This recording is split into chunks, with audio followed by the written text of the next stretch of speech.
We are here with Rodney Adams, who studies Aboriginal Signed Languages, and our interpreter is Sarah Dearlove. Hello, Rodney, and hello, Sarah.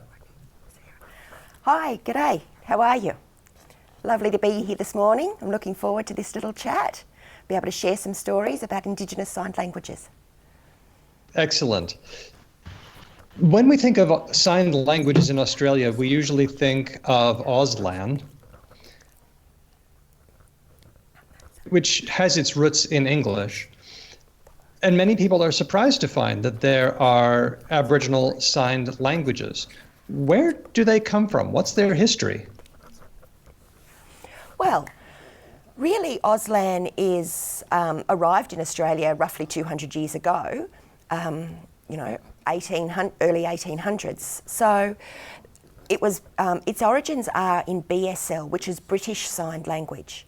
So, with so much British history, deaf communities moved from Britain to Australia, and more and more people moved to Australia, and the language changed, developed and grew.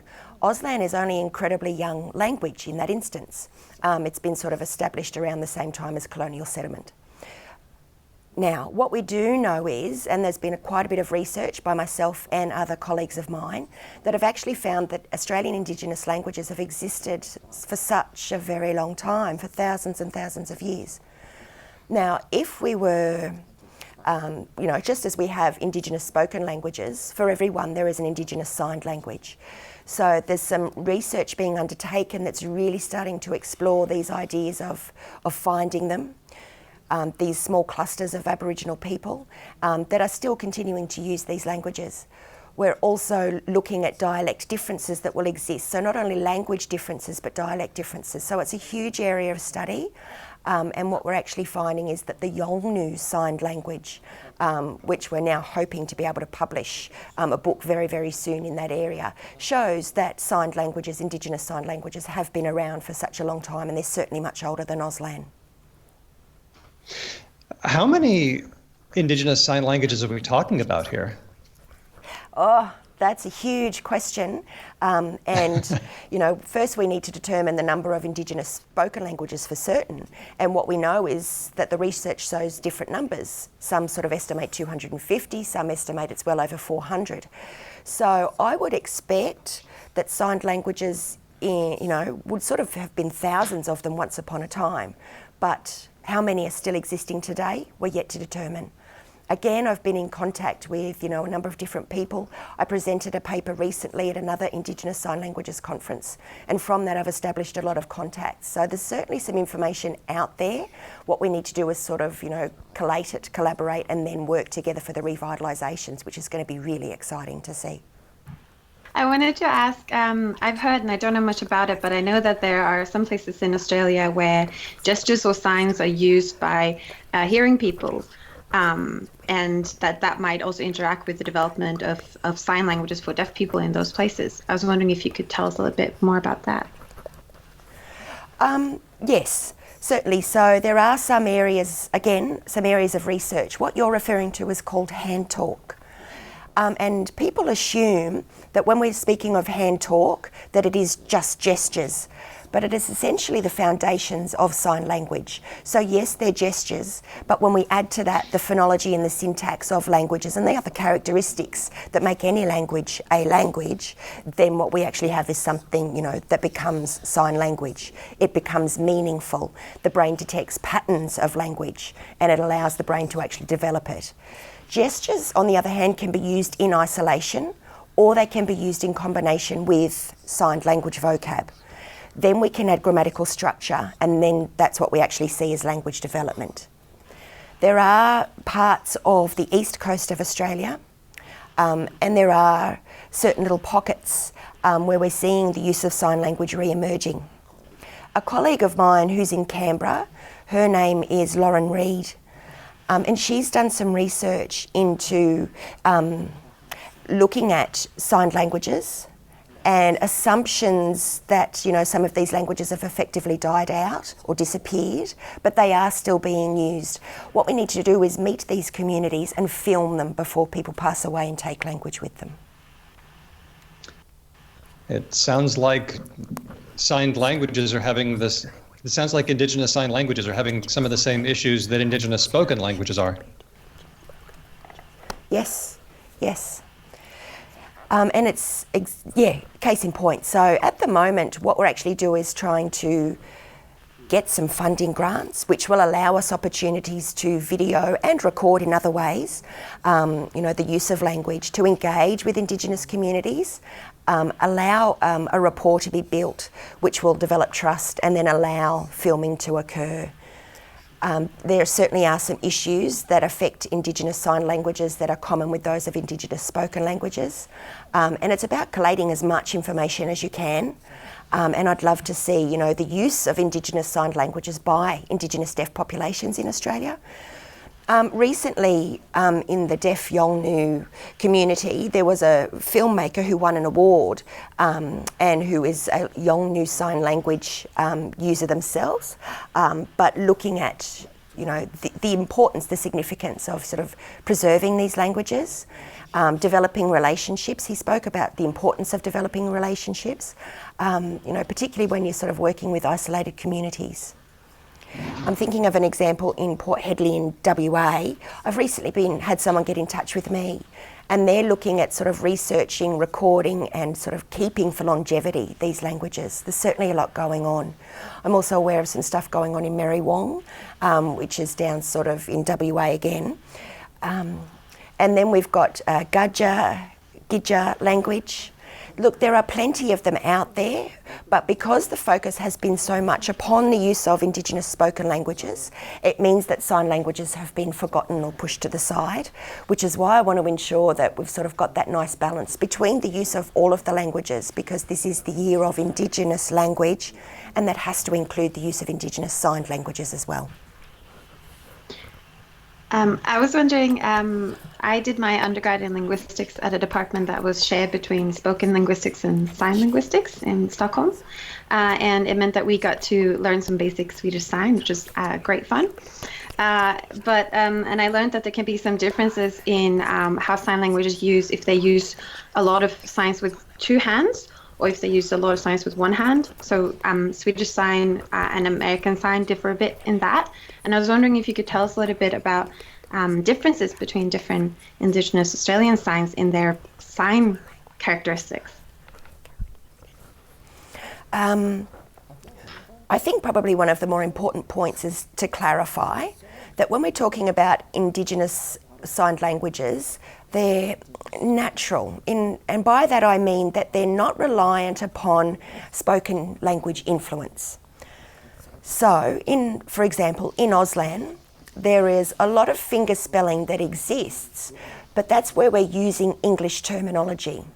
And in Australia, we use two hands to create the alphabet. However, in the past, Indigenous sign languages, they would have signs that were relevant or different words for different, use of language, but there was no finger spelling method. So Indigenous sign languages would be more visual representations of the world around us, as opposed to, a spoken language or an alphabetical formula that exists in other spoken languages. So in the instance of American Sign Language, British Sign Language, French Sign Language, and here in Australia with Auslan, we see huge influence of the spoken language, the dominant language in a country, influencing the signed languages.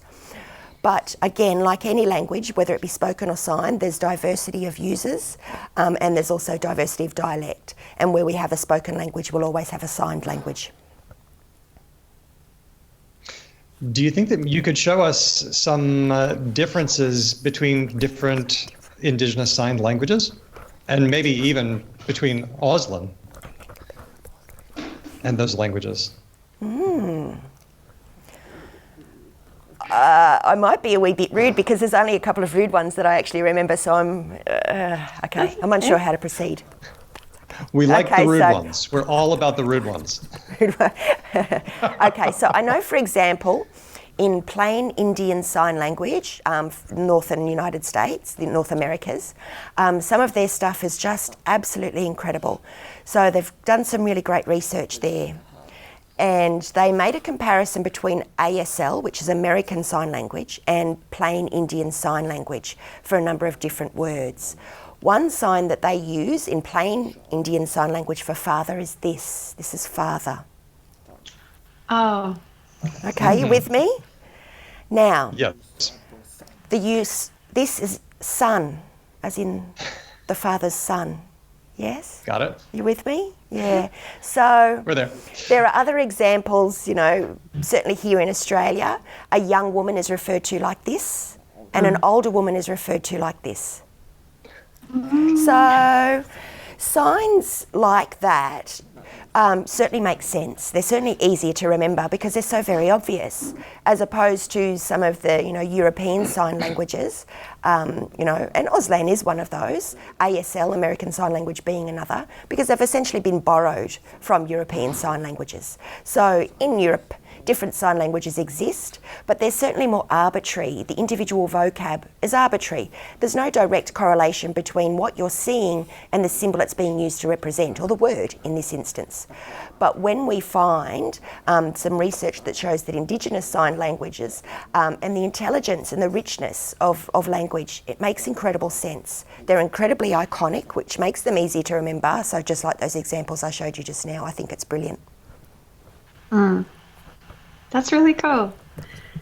And yet we notice that a lot of people have this misconception that signed languages are just iconic. If you want to say a thing, that sign will look like the thing. And that's not always true, but it sounds like it's true a lot. Well, it's a natural reflection of the use of signed language. So when we sign, we're trying to sort of make reference to, you know, something visual that we see or experience in the world. Some of the kinship signs in relation to Indigenous families and family history are, you know, very different when they're compared to Europe-centric signed languages like Auslan. So an example that I particularly love here is an Aboriginal sign language, you know, referring to family, like this. So the hand is placed on the spine, and that is reference to grandmother. That sign is so different because what we have as sign language users is assigning space. And in European-centric sign languages, that's in front of us. Indigenous signed languages allow us to refer to the back of us. So grandmother on the spine, because grandmother is backbone of community. So that's incredibly significant, and it's an incredibly significant sign that genuinely reflects cultural reference to grandmother. So yeah, I think it's beautiful. Another cool thing that I have some friends who do more sign language, and there's some great benefits to signing that you can't do when you speak. For example, when you speak, you can't say two things at the same time, but when you sign a narrative, you could possibly have two agents or a narrative. You could have more things going on at once simultaneously, in a way that, unless you have some sort of polyphonic ability to do two tones at the same time with your mouth, you can. And I was wondering if that was a practice that people use also in Australian sign. I was wondering if you could talk a bit more about like the how do you say, the differences between sign and spoken that open up more opportunities like this, like the sign space. Okay. Probably the major difference that exists between spoken and sign languages is... Okay, so as far as sign languages goes, they're certainly more flexible. And what we can incorporate into one sign can convey an entire sentence of meaning in the English language. So, like Indigenous spoken languages, they'll often have one word that can convey an entire concept. So in reference to some of those differences, okay. So certainly there are grammatical differences that exist between spoken and sign languages. So for Auslan itself, we're certainly much more flexible in word order. We can play around with it a little bit more. We can maintain meaning. We use what are referred to as the non-manual features of Auslan, which is essentially the facial expression. So those facial expressions, those non-manual features, are essentially a reflection of the intonation that speakers use when they play around with their voice. So we use facial expression to convey tone, which can also add so much more meaning to words themselves. When you are a sign language user, you can certainly be incredibly subtle with your facial expressions, and again, you can change the meaning that hearing people in the room may not catch. But, you know, some deaf people, you know, often don't understand, you know, some of those intonations that exist. Sometimes, you know, you can use your voice to, you know, sort of reflect a slight bit of sarcasm, you know, and we as deaf people, that's lost to us. However, we can use those same things with a slight adjustment of the eyebrows to suggest that we're being incredibly sarcastic, and other hearing people in the room won't know what we're talking about. Exactly. Yeah. I am just wondering about what would be an example of a sign that conveys multiple concepts in a way that maybe spoken English or even Auslan don't.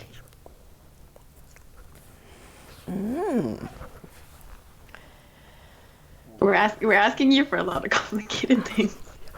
So this really is the curious. sign for none of your business. None of your business. Okay. That's a good sign to know. None of your business. Do you have a sense of how that sign, so what I'm seeing is my hand is in a two-fingered shape. I'm pointing to my nose, and then I'm turning my hand around and using that same shape directed towards somebody else. Is that because I feel, this is just a guess as to how this symbol got to be that way, is it because that person wants me to not stick my nose in their business? Is that what's going on there? Oh, that would be really difficult to say for sure, because a lot of signs are essentially, as I said before, arbitrary.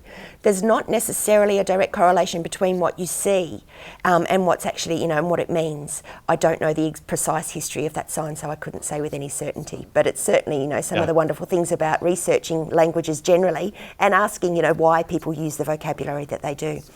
You know, there are some signs that you sort of look at and think, gosh, who knows where that came from or why it came to be that particular sign. But yeah, it's a really question to answer. I wouldn't like to answer it with any real certainty. Well, now I understand that, but now I'm really curious.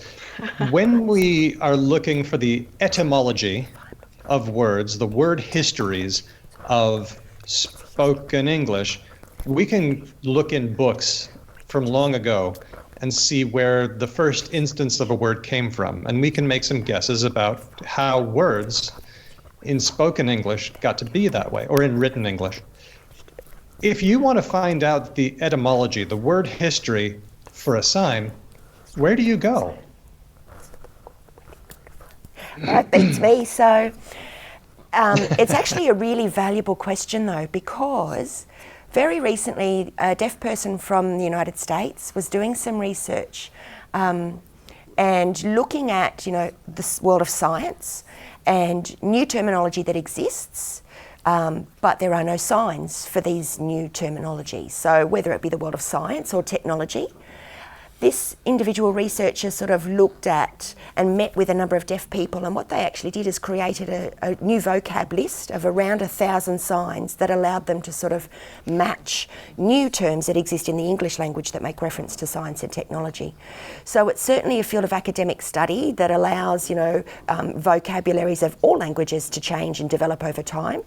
But it sort of requires the use of, you know, rather than having an interpreter fingerspell an English word every single time it comes up, you know, just like spoken language, you know, the dynamics of language, whether they be spoken or sign, are always evolving and changing. They have to keep up with the times. And that's actually a really significant point, because some Indigenous Signed Languages we do know have been lost. However, if we can engage with meaning of language within Aboriginal cultures, and then as signs they can be conventionalised, then we can go on to use them and preserve them and redevelop the use of Indigenous Sign Languages again. Already, you know, on top of what we already know exists. Is there so I know that there are many different sign languages in Australia, and maybe as many as, maybe it's the same question as how many spoken there are.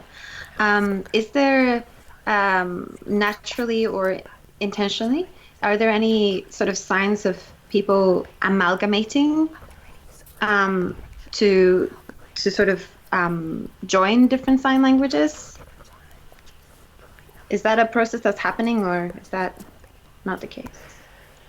Amalgamating with what? With each other, like sort of making, merging, making sort of contact sign languages that are shared across groups that used to have distinct languages.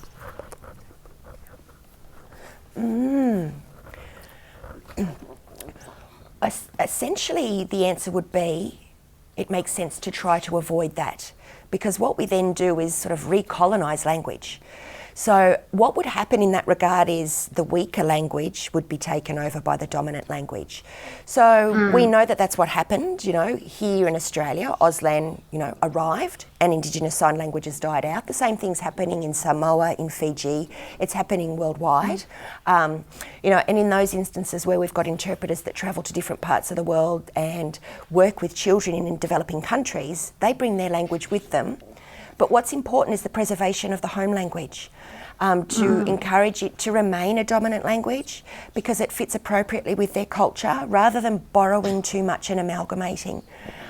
We do know that that happens here in Australia. We're now seeing a lot of signs that are very American, and American Sign Language has become rather a dominant sign language worldwide, which is something that we'd rather not see that happen, because it's about preservation of a number of different languages that exist in different parts of the world. And it's about sort of conventionalising signs locally that fit with the context of where you are, in this instance, Australia. I want to ask a little bit about Indigenous signs and how they get new words, because this is a challenge for Indigenous spoken languages. Maybe they don't have a word for things, for scientific terms. Is there a process of lexical creation for these languages? Well, I think one of the sort of more important areas here, so a colleague of mine whose name is Jackie Troy, who's working with other Indigenous communities to try and to establish dual naming of places, so particularly here in New South Wales. So in New South Wales we've got the Indigenous Languages Act, which means that we've got government support in this particular area. So it's about not being rid of the English word, but adding the Indigenous word that, you know, existed before to make reference to this place. So we're seeing some examples. So for example, in Sydney, you know, the word Sydney, the sign is this because it makes reference to the Harbour Bridge, but the Harbour Bridge itself is only very new, therefore the sign is very new. So what, 1937 odd, then, you know, Sydney Harbour Bridge was launched. So the sign itself is less than 100 years old. However, if we go back to, you know, the Indigenous word for that place, which is Gadigal, and then we can actually make a visual representation of Gadigal, that's what we need to actually find and discover. So Gadigal comes from the word Gadi, which is the people of the grass tree. The new word for that place is Sydney.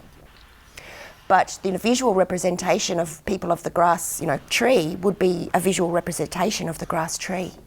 So it's not about getting rid of the word Sydney or the sign Sydney. It's about acknowledging and respecting languages that came before. And I think we're going to see more and more of that. You know, and I think we're going to see more sign languages making a better reflection of how the world looked pre-colonisation, pre the Harbour Bridge, more like the Gadigal tree. I beg your pardon, the people of the grass tree, the Gadigal people.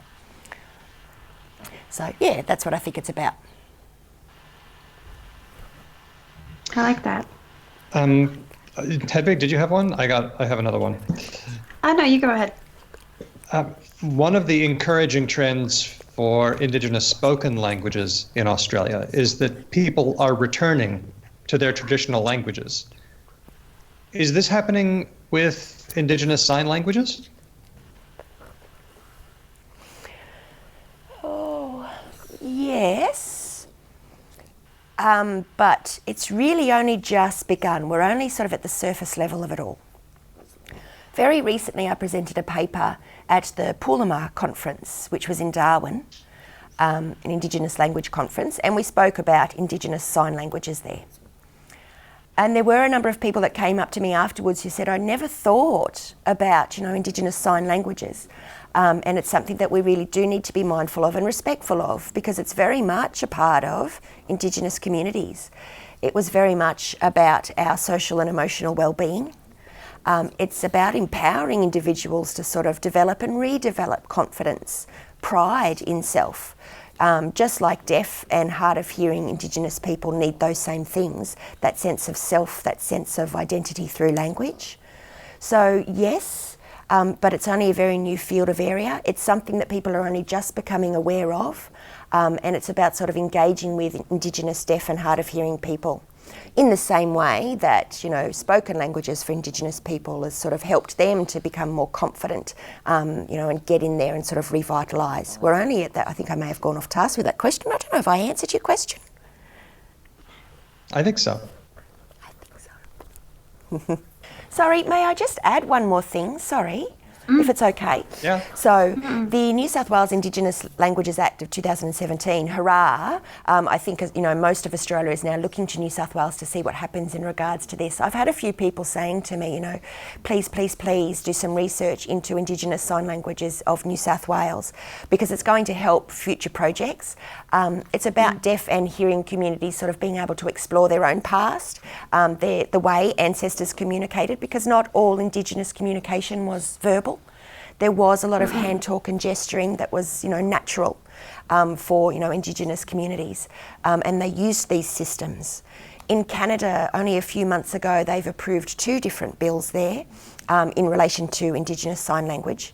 One was, forgive me, the Indigenous Canadians Languages Act, and within it, they've actually stated that they will allow some exploration and research into Canadian Sign Language or North American. So that would include the use of plain Indian Sign Languages, and other modes of communication that existed.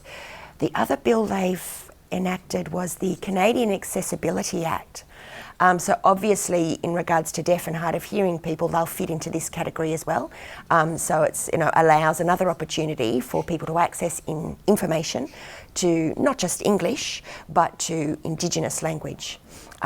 Because English has always been the primary language, or for such a long time has been the primary. So it's great for us as Australians to be able to see what's going on overseas, and see similar things going on here in New South Wales. But there is, one little story, if I may.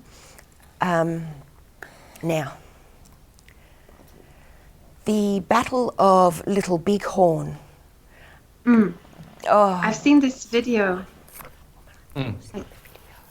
Okay. So there's in the USA and Canada, having lost the Battle of Little Bighorn, it was quite a defeat.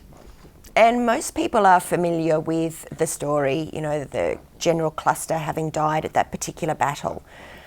But 5 years after the event, someone was writing, documenting it, and what they actually witnessed was, this 2-day battle, then the nomination of a chief, a local chief, and his name was Red Horse, Chief Red Horse. So Chief Red Horse was, part of this retelling, and he was asked to tell about the battle, the 2-day battle. There were 2 things that popped up after he told his story. He told his story in Indigenous Sign Language. And the second thing is that he wasn't deaf. He was a hearing man. So why he chose to tell this story in sign language, such a significant story about the defeat, and why he chose to tell that story in Indigenous Sign Language, well, we still don't really know the answer to that question. What we do know is that if he was a hearing man and he was able to use sign language, then sign language wasn't a language that was used only by deaf peoples. So that shows just how significant it is. Plain Indian Signed Languages is now being taught in North American and Canadian schools to both hearing and to deaf students, because they're recognising the significance of the language as it existed in the past, and they're sort of using it as a way of overcoming issues that currently exist, particularly in relation to social and emotional well-being, sort of, empowering young people through the use of different language. That story had a huge impact on me when I found that out. An American Indian chief hearing, retelling a story about a huge battle in sign language, that's incredibly significant. really, really significant. The event itself is significant, but the language he chose to retell it. But so many of us don't know it because so many people think that sign language is just for deaf people, but it is in fact a language that can be accessible for all of us. And I've got a colleague of mine who said to sign is human. Because hearing and deaf people once upon a long ago used signs and gestures of a way of communication. Communication wasn't limited to speech and listening, and it was a way that entire communities could get together, despite different languages. They could overcome barriers that existed that exist with spoken languages. It was all overcome for different tribes. That's a really good story, and it's what I've been told as well. I did some classes actually in Canada, and we had a sign language, a deaf Canadian come and talk to us about Indigenous Sign Languages. And I think you're right, Canada is a very interesting place to look at this because they already have a lot of legislation regarding the use of French and English. So they're already sort of a little bit aware of the need for certain support for different languages, and they've also brought that to the sign languages. And I saw a video on YouTube that I've been trying to track down again, which was a story retelling of Little Bighorn in American Sign and in Plains Indian Sign. I'll see if I can get it for our listeners, because it's a simultaneous. They both signing at the same time, so you can see the story, and it's a great way of showing the differences.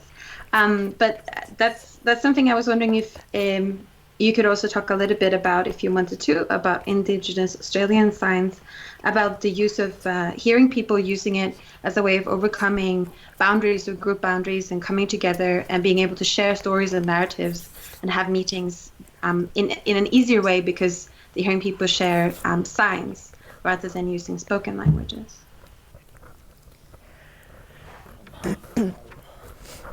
We certainly know, once upon a time when Indigenous people met from different tribes, they would use gestures as a way of overcoming the limitations that exist for spoken language users. But it just sort of makes me think of another story.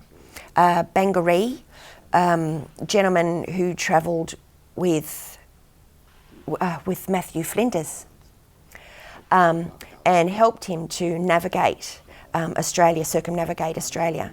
Bungaree was essentially responsible for each time the ship, particularly on the east coast, for example, anytime they needed to port for, they'd run out of food or water or other supplies or needed repairs to the ship, Bungaree was essentially responsible for communicating with the local tribe that met them in the area.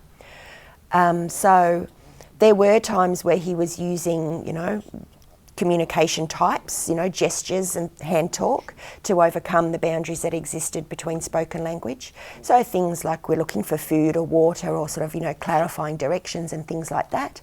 If, they needed new wood because, the ship needed some repairs, he was able to use a range of different communication systems that overcame the limitations of just using speech. So if you can imagine that, travelling around the entire coast of Australia, using that mode of communication to communicate with everyone, I think what's sad is that those communication systems have been lost to us as a society because it's something that, Indigenous communities have used for such a long time, and I think it's important that we acknowledge that and bring it back, to sort of preserve language. It's something that people knew well, once upon a long ago, and so much of it's been lost or is in endangerment of being lost. And there's so many different reasons to consider it valuable, obviously. I sometimes... Oh, go ahead, Hedvig. As a hearing person, sometimes, I go to Germany sometimes and people don't speak English and I speak a little German, and I try to communicate with other hearing people with some gestures that I think would be shared across European. It's like I'm trying, but a lot of people aren't used to interpreting it. So it's such an obvious, effective, good way of overcoming boundaries, but most people aren't used to it, so it usually doesn't succeed. But it's something that, hearing to hearing people still can benefit from. Yeah, for sure. But this is, and I'm sorry, I've got another story that comes to mind. Would you like another story? Yes, please. So I do love a yarn. Okay, so my partner was once in Germany, and there was, she was with a group of Australians. They went to Germany, they were in a cafe, and they were all sort of sitting at this table having a look at the menu, which was obviously printed in German. Not one of them understood it. So the waitress came round to the table trying to determine what they wanted to order. There was one person who said they would like a cup of tea with just a little bit of milk, but, the German waitress spoke no English, and, the Australians had no German, so the communication was going nowhere quickly. Everyone was getting frustrated and a little bit narky. You could see the German woman was getting incredibly frustrated, trying to convey, I want some milk. So my partner, who's deaf, was sort of looking at this conversation, waved for the attention of the German waitress, looked her up and down because she was rather voluptuous, shall we say. And she did this, she gestured this. The German waitress got it straight away though. She nicked off to the back of the kitchen and she came back with a jug no less, of milk. Yeah. But I think that absolutely shows how visual communications can overcome those barriers that exist for spoken languages. Perfect example, I reckon. I think we need to say for people who might be listening to this that Rodney made a gesture. Daniel, do you want to try? The pulling of the teat. Very iconic, very clear. I understand why she got it. Yes. At which point the waitress had to determine the level of specificity required as to what kind of milk was being requested. Yes, cow milk and not human milk. Yes. Well, she came with a jug, so it was probably a little bit more than they needed. Possibly. Sorry, I just want to go back a second. Many Indigenous Australian spoken languages are a little bit mutually intelligible. Can you tell me if the different Indigenous Sign Languages are also kind of mutually intelligible, or maybe not?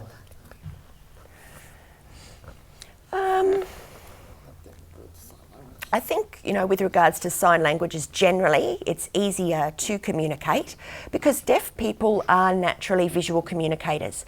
So we're naturally doing this every day when we're meeting with people here in Australia, when we're meeting with people when we go overseas on a holiday. So obviously the languages are incredibly different, but because we're visual communicators, we can overcome the barriers that exist and we can make ourselves more easily understood.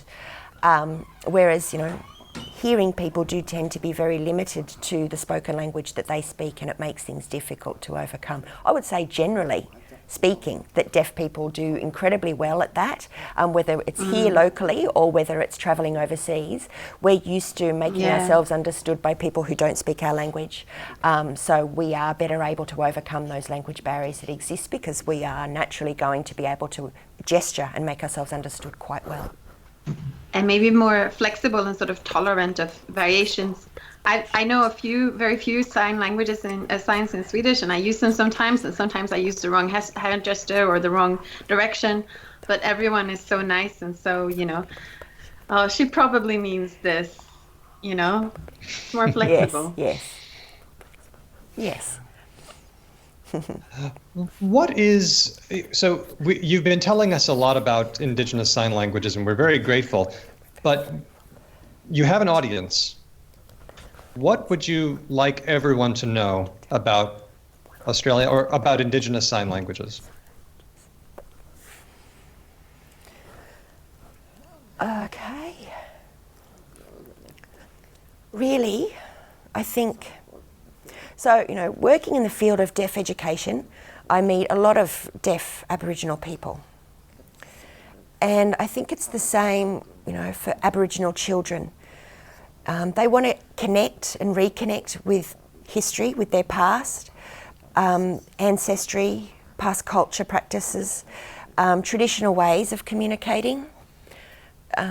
That sort of helps them or empowers them. What we do know is that the benefits of learning language, and if we're looking at Indigenous populations, it's about the social and emotional well-being. So at the Pullamar conference that I mentioned earlier in Darwin, everyone spoke about the benefits, and how inspiring it can be for individuals to sort of find their own history, their own language. So whether that's for a hearing person or a deaf of hard of hearing person, it's essentially the same story. However, when it comes to deaf and hard of hearing people, languages have been doubly neglected. So I'd like to see, communities take up the same interest in the revitalisation of sign languages as they have for the revitalisation of spoken languages. I think that's probably the main thing I'd like people to take home. I'd like people all over Australia to just take more note, pay a bit more attention. How can people find out more if they would like to?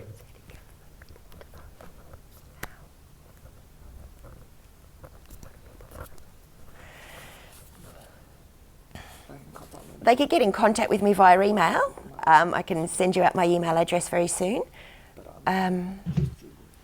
But I think just sort of encouraging people to have a conversation about signed languages, about how valuable they are as communication systems.